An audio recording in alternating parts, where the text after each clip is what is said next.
بسم اللہ الرحمن الرحیم۔ ایک دوسرے سے بغض نہ رکھو کیونکہ یہ خیر و برکت کے زوال کا باعث بنتا ہے۔ اگر تم اپنے علم پر مغرور ہو تو جہالت کے لیے یہی کافی ہے۔ انسان کو اچھی سوچ پہ وہ انعام ملتا ہے جو اسے اچھے اعمال پر بھی نہیں ملتا، کیونکہ سوچ میں دکھاوا نہیں ہوتا۔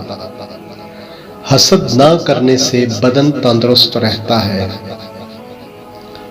کبھی تم دوسروں کے لیے دل سے دعا مانگ کر دیکھو، تمہیں اپنے لیے دعا مانگنے کی ضرورت نہیں پڑے گی۔ اپنوں کو ہمیشہ اپنے ہونے کا احساس دلاؤ، ورنہ وقت آپ کے اپنوں کو آپ کے بغیر جینا سکھا دے گا۔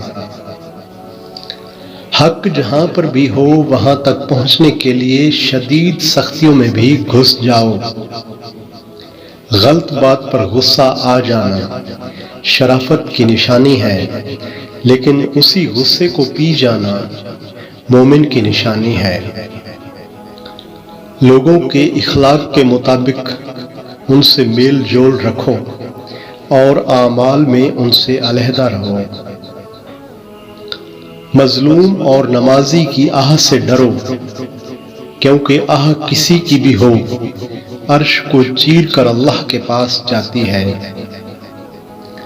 اخلاق ایک دکان ہے اور زبان اس کا تالا ہے۔ تالا کھلتا ہے تو معلوم ہوتا ہے کہ دکان سونے کی ہے یا کوئلے کی۔ حضرت علی علیہ السلام فرماتے ہیں، نفرت دل کا پاگل پن ہے۔ بہت شکریہ، اللہ حافظ۔